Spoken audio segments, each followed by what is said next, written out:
Because we are getting attached with things, situations, circumstances. Life is in a process, in a way, the process of movement. When you try to hold on, we arrest the natural flow of the mind. Thereby, we cannot experience the harmony because we are arresting the movement. And we are trying to hold on the moment which has given you some kind of happiness, joy. And we believe this is beautiful. But things that follow with this kind of an attachment is, as I said, the possession. You become possessive. You want to possess a person. You want to possess a thing. You want to possess your building. You want to possess wealth, money. And possessivity comes. When the possessiveness comes, all the problems will come alongside with that. The problems of possession is we start to feel that we cannot hold what you are possessing anymore. Because life is a dynamic process, it goes, move on. You want to connect yourself with the moment, and it's impossible. Moreover, you try to leave the past. And when you try to leave the past, you lose the beauty of the present experience of oneness. So it all goes into a vicious circle. And that's the problem with attachment. Whereas, if you explore into the idea of attachment, you will understand it is created by the mind, whereas the true attachment is beyond the process of the mind. It cannot even call as attachment, but rather it could be called as love. When we start to interpret love into attachment, there will be a lot of troubles follow it. The troubles basically are fear of losing. We start to feel we are losing things. When we start to feel things are losing from you, we get into insecurity. Insecurity breeds fear. Fear breeds aggression.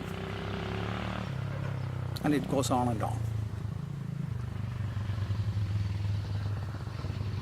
This is the story of attachment. So how to cross this?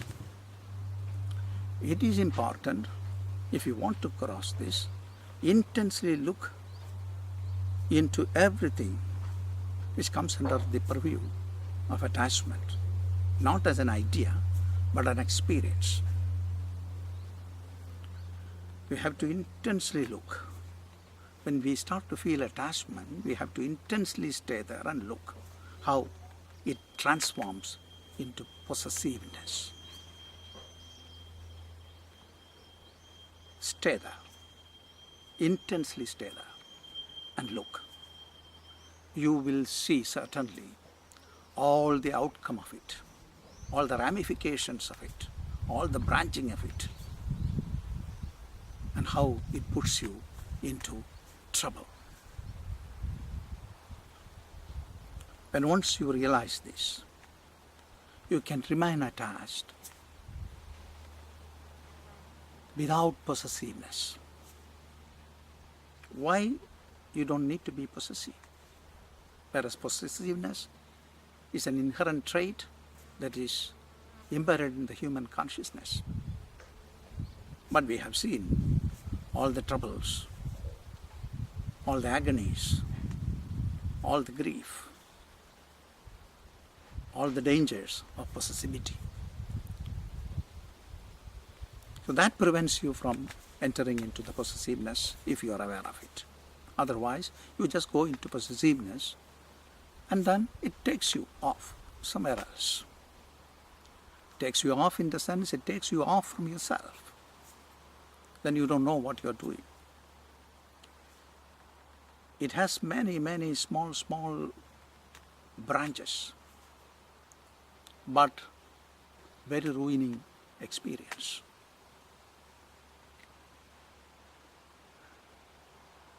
I want to have something. It also includes the idea, I don't want to miss something.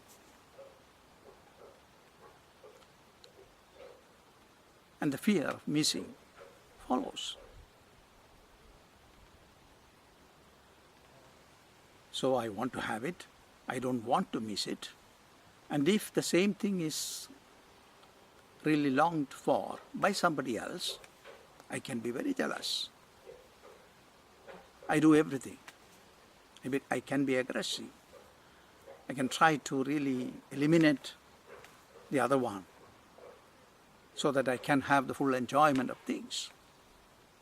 But it doesn't work in this way. Even if we try, the whole world is trying on this, but it never works, but we never learn. So it is important to see the beauty of attachment and from where it is coming, understand it fully by staying together with it, and cross the boundaries of possession, cross the boundaries of attachment, and relax ourselves in the source, which is love, which is the experience of all-pervading oneness.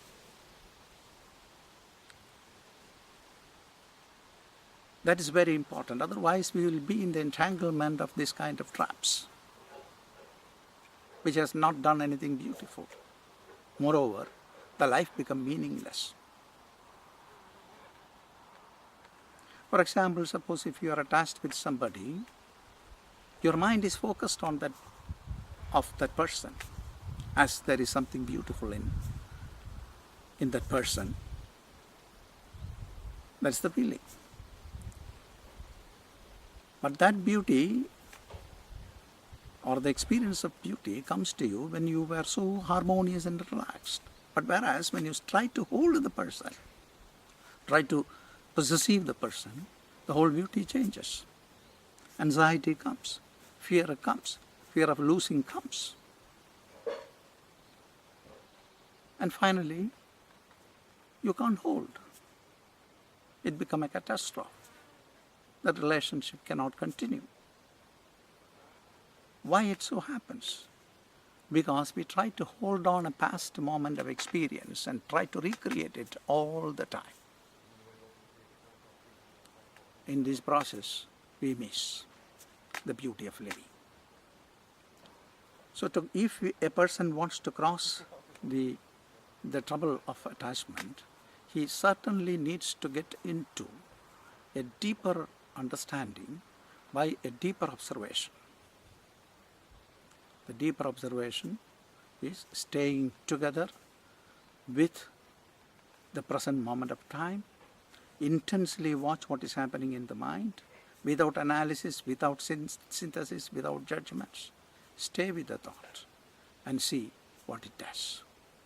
If a person can stay there, the thought process slows down and he can certainly get out of the problem of attachment and relax in the source. The source is the experience of all-pervading oneness, which is love itself.